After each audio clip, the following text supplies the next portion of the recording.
Breaking news చూస్తున్నాం. అటు మంచిర్యాలలో ఇటు సిద్దిపేటలో సిటీ పోలీస్ యాక్ట్ అయితే అమలవుతున్నట్టుగా తెలుస్తోంది. ఇక పోలీస్ యాక్ట్ అమల్లో ఉన్నటువంటి సందర్భంలో ఎవరైనా చట్టవిరుద్ధమైనటువంటి నిరసనలు కానీ ధర్నాలు కానీ రాస్తారోకోలు చేస్తే ఖచ్చితంగా వాళ్ళ మీద చట్టపరమైనటువంటి చర్యలు తీసుకుంటామంటూ ఇప్పటికే అక్కడ ఉన్నటువంటి పోలీస్ అధికారులు చెప్తున్నటువంటి పరిస్థితి. రైట్, ఒకసారి దీనికి సంబంధించినటువంటి పూర్తి సమాచారం తెలుసుకునేటువంటి ప్రయత్నం చేద్దాం. మా ప్రతినిధి మహేష్ కుమార్ ప్రస్తుతం ఫోన్ లైన్లో అందుబాటులో ఉన్నారు.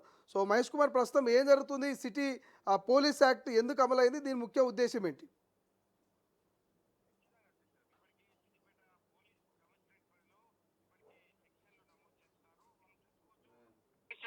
ఎలాంటి ధర్నాలు గాని ర్యాలీలు గాని రాస్తారోకోలు సభలు సమావేశాలు నిర్వహించినా కూడా ఖచ్చితంగా పర్మిషన్ తీసుకోవాలని చెప్పి ప్రధానంగా సిద్దిపేట సిపి రష్మి పెర్మాల్ కూడా తన యొక్క సంబంధించిన సంబంధించిన వ్యవహారం నడుస్తుంది. ఎందుకంటే ఇక్కడ చూసుకోవచ్చు, అంటే ఎటువంటి కార్యక్రమం చేసినా ఖచ్చితంగా పర్మిషన్ తీసుకోవాలని చెప్పి ప్రధానంగా చెప్తున్నారు. ఇటువంటి కాకుండా మంచిర్యాలలో కూడా ఇటువంటి సిటీ పోలీస్ యాక్ట్ అమలైన పరిస్థితి ఉంది. దీనికి సంబంధించి శాంతి భద్రత పరీక్షణ, అనుమతి లేని ర్యాలీలు, ధర్నాలు, మతపరమైన కార్యక్రమాలు కావచ్చు, రాజకీయ ఉద్రిక్తత నివారణ, డీజేలు, లౌడ్ స్పీకర్ల నియంత్రణ, సామాజిక మాధ్యమాల ద్వారా రెచ్చగొట్టే చర్యలు కూడా ఇవన్నిటి కూడా పర్మిషన్ తీసుకోవాలని చెప్పి ప్రధానంగా సిటీ పోలీసు వారు ముందస్తుగా చర్యలు తీసుకుంటున్నారు. దీనికి సంబంధించి అంటే అనివార్య కారణాలు కూడా ఉన్నాయి. దీనికి సంబంధించి చూస్తున్నట్టయితే అంటే ప్రభుత్వం విమర్శలకు నిరసనలు నియంత్రించేందుకు చట్టాలను ఉపయోగిస్తుంది. ప్రజాస్వామ్య హక్కులపైన నిరసనలపై పరిమితులు పెడుతుంది. ముందస్తు రాజకీయ కార్యక్రమాలను అడ్డుకోవడానికి ఈ చర్యలను ఆరోపిస్తుందని చెప్పి ప్రధానంగా తెలుస్తుంది.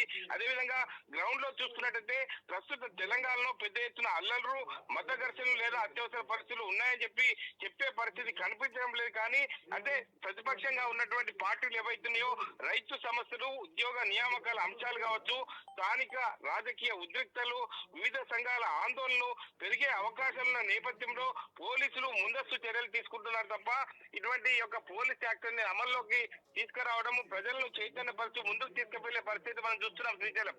Right, thank you Mahesh, thanks for update. ఇది మొత్తం మీద ఇటు సిద్దిపేటలోను అటు మంచిర్యాలలోను సిటీ పోలీస్ యాక్ట్ అమలవుతున్నట్టుగా తెలుస్తోంది. సో ఏదైతే ఇటు ప్రజల శ్రేయస్సు కొరము ప్రధానంగా పోలీస్ కమిషనరేట్ పరిధిలో ఇప్పుడు జూన్ 22వ తేదీ వరకు ఈ సిటీ పోలీస్ యాక్ట్ అమల్లో ఉంటుందంటూ police commissioner S Rashmi Perumal ప్రకటనలో పేర్కొన్నారు. కమిషనరేట్ పరిధిలో ధర్నాలు, ర్యాలీలు, రాస్తారోకోలు, సభలు, సమావేశాలు నిర్వహించకూడదన్నారు. కార్యక్రమాల నిర్వహణకు ముందుగా పోలీస్ అధికారుల అనుమతి తీసుకోవాలన్నారు. బంధుల పేరిట వివిధ కారణాలు చూపుతూ బలవంతంగా సంస్థలు, కార్యాలయాల్ని మూసివేయాలని ఒత్తిడి, బెదిరింపులకు గురి చేస్తే చట్టపరంగా చర్యలు తీసుకుంటామన్నారు. ఇక శాంతి భద్రతల పరిరక్షణ నిరంతరం శ్రమిస్తున్న పోలీసులకు అన్ని వర్గాల ప్రజలు సహకరించాలంటూ పోలీస్ కమిషనర్ సూచించారు. దీనికి తోడు కమిషనరేట్ పరిధిలో డీజే సౌండ్ వినియోగంపై నిషేధాజ్ఞలు జూన్ 22వ తేదీ వరకు అమల్లో ఉంటాయంటూ చెప్పుకొచ్చారు. ఇక పై నిబంధనలు ఉల్లంఘించిన వారిపై చట్ట ప్రకారం కేసులు నమోదు చేసి చర్యలు తీసుకుంటామంటూ పోలీస్ కమిషనర్ ఎస్ రష్మి పెర్మల్ ఇప్పటికే హెచ్చరికలు జారీ చేసినట్టుగా తెలుస్తుంది. రైట్, ఒకసారి మంచిర్యాలకు సంబంధించినటువంటి అప్డేట్ కూడా తెలుసుకునేటువంటి ప్రయత్నం చేద్దాం. మంచిర్యాలలో ఈ సిటీ పోలీస్ యాక్ట్ ఎంతవరకు అమలు అవుతుంది, అక్కడటువంటి పరిస్థితులు ఏంటి? ఆల్మోస్ట్ మంచిర్యాల జిల్లాకు సంబంధించి అటు సిటీ పోలీస్ యాక్ట్ 1 మంత్ ఉన్నట్టుగా తెలుస్తుంది. జూన్ 1 నుంచి జూలై 1 వరకు ఈ సిటీ పోలీస్ యాక్ట్ అమలవుతున్నట్టుగా తెలుస్తుంది. రైట్ నో మా ప్రతినిధి రవినాయక్ ఫోన్ లైన్ అందుబాటులో ఉన్నారు. రవినాయక్తో మాట్లాడి మరింత సమాచారం తెలుసుకుందాం. సో రవినాయక్, ఇప్పటికే ఇటు సిద్దిపేట కావచ్చు అటు మంచిర్యాలలో సిటీ పోలీస్ యాక్ట్ అమలవుతున్నట్టు తెలుస్తోంది. సో ముఖ్య ఉద్దేశం ఏంటి, అక్కడ ప్రజల నుంచి వస్తున్నటువంటి రెస్పాన్స్ ఏంటి? శ్రీశైలం ప్రధానంగా కమిషనరేట్ రామగుండం కమిషనరేట్ పరిధిలో అటు పెద్దపల్లి, మంచిర్యాల జిల్లాలో ఇప్పటికే సిటీ పోలీస్ యాక్ట్ ను అమలు చేశారు. సిటీ పోలీస్ యాక్ట్ ప్రధానంగా ప్రధాన కమిషనరేట్ లో అటు మెదక్ తో పాటు ఇటు రామగుండంలో కూడా అమల్లో తీసుకొచ్చినట్టు మనకు స్పష్టంగా కనబడుతుంది. బిఎన్ఎస్ యాక్ట్ సెక్షన్ 22 ప్రకారం హైదరాబాద్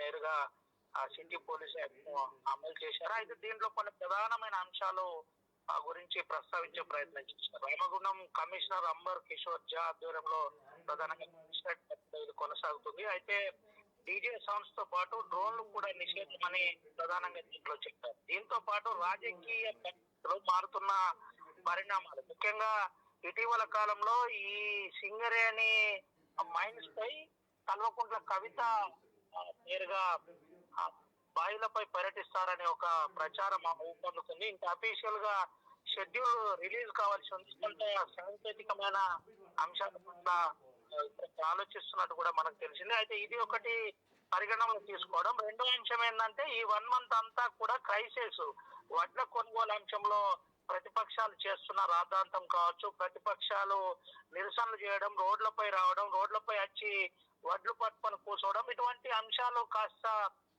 ప్రభుత్వానికి ఇబ్బందికర పరిస్థితి ఇబ్బందికరంగా మారే ప్రమాదం ఉందని ముందుగానే ఆలోచించారా, లేదంటే శాంతి భద్రతల అంశంలో ముఖ్యంగా నిషేధిత మద్యపానీయం కావచ్చు, అదేవిధంగా గుట్కా, గంజాయి లాంటి ప్రధాన అంశాలపై కూడా దీంట్లో ఫోకస్ పెట్టబోతున్నాం. ఇదంతా కూడా నిషేధం, పరిమితి, ఒక కాల పరిమితి తర్వాత ఎవరైనా బహిరంగంగా రోడ్లపై తిరిగితే ఎట్టి పరిస్థితుల్లో సహించలేదు. సిటీ పోలీస్ యాక్ట్ అమల్లో ఉంది కాబట్టి 1 మంత్ అమల్లో ఉంటుంది. అంటే 1/6/2026 నుండి 1/7/2026 వరకు అమల్లో ఉండబోతుందని చెప్పారు. రామగుండం కమిషనరేట్ పరిధిలో పెద్దపల్లి మంచిర్యాల జోన్ లో Ramagundam commissionerate act 2016 section 7 clause A ప్రకారం, 22 క్లాస్ ఏ ప్రకారం, దీంతో పాటు ఎఫ్ సెక్షన్ 22 క్లాస్ ఏ ప్రకారం, అదే విధంగా A B section 22(3) city police act 1348 ఈ అంశాలన్నీ కూడా బిఎన్ఎస్ యాక్ట్ ప్రకారం చాలా సీరియస్ గా మార్నింగ్ 6 నుంచి 6 వరకు తర్వాత ఎవరు కనబడ్డా ఎట్టి పరిస్థితుల్లో వదిలిపెట్టే ప్రసక్తి లేదు, చట్టపరమైన చర్యలు ఉంటాయని నేరుగా ఆ సిటీ కమిషనర్ సందీప్ కుమార్ ఝా చెప్పినట్టు మనకు చాలా క్లియర్ గా కనబడుతుంది. అయితే ఇప్పటికే దీనిపై పోలీసులు సీరియస్ గా కసరత్తు చేస్తున్నారు. సాయంకాలం 6 దాటిన తర్వాత కొంత అప్రమత్తంగా ఉండే విధంగా, దీంతో పాటు పెట్రోలింగ్ చేయడం, హైవే పెట్రోలింగ్ చేయడం, చాలా జాగ్రత్తగా కొంత ఎప్పటికప్పుడు సమాచారాన్ని ఇంటెలిజెన్స్ ద్వారా సేకరించడం, ఇలాంటి ప్రధాన అంశాలు కనబడుతున్నాయి. ముఖ్యంగా ఎక్కడ కూడా ప్రతిపక్షాలు ఆందోళన లేకుండా, శాంతి భద్రతల విఘాతం కలగకుండా దీనిపై చాలా జాగ్రత్తగా మానిటరింగ్ చేస్తున్నట్టయితే తెలుస్తుంది. Srisailam. Right, thank you Ravinayak, thanks for update. ఇది ఓవరాల్గా ఇటు మంచిర్యాలలో అటు సిద్దిపేటలో ఇటు 2 జిల్లాలకు సంబంధించి కూడా 2 కమిషనరేట్ సంబంధించి కూడా కొంత సిటీ పోలీస్ యాక్ట్ అమలు అవుతున్నట్టు తెలుస్తుంది.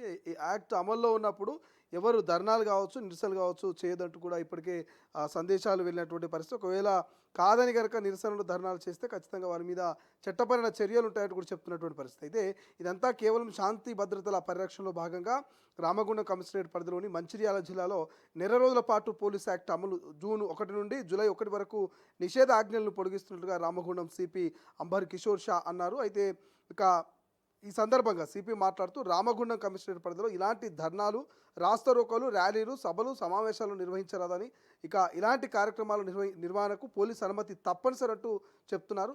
ఇక బందీల పేరిట సంస్థల కార్యాలయాల్ని బలవంతంగా మూసివేయించడం, ఒత్తిడి చేయడం, బెదిరింపులకు పాల్పడడం చేస్తే కఠిన చర్యలు తీసుకుంటామంటూ విద్యార్థులు విద్యాభ్యాసానికి, చిన్నారులకు, రోగులకు శబ్ద కాలుష్యాన్ని నివారించేందుకు డీజే సౌండ్స్, డ్రోన్ వినియోగం పైన నిషేధాజ్ఞల్ని పొడిగిస్తున్నట్టుగా తెలిపారు. ఇక బహిరంగ ప్రదేశాల్లో మద్యం సేవించినట్లయితే కఠినంగా వ్యవహరించడం జరుగుతుందన్నారు. శాంతి భద్రతల పరిరక్షణకు ప్రతి ఒక్కరూ సహకరించాలన్నారు. నిబంధనలు ఉల్లంఘించిన వారిపై చట్టపరమైన చర్యలు తప్పవంటూ కూడా హెచ్చరికలు జారీ చేసినటువంటి పరిస్థితి మనకు ప్రస్తుతం కనిపిస్తుంది. ఇక ఈ నేపథ్యంలో సిటీ పోలీస్ యాక్ట్ అమలుతో రోడ్ ఎక్కితే ఖచ్చితంగా జైలుకు వెళ్ళడం ఖాయమైనటువంటి నినాదం ప్రధానంగా కనిపిస్తుంది. ఇక రాజకీయ నాయకులు సైతం ధర్నాలు, నిరసనలు చేయాలంటే ఇక రామగుండం కావచ్చు, సిద్దిపేట కావచ్చు కొంత భయపడుతున్నటువంటి పరిస్థితి ప్రస్తుతం మనకు ఆయా జిల్లాలో కనిపిస్తోంది.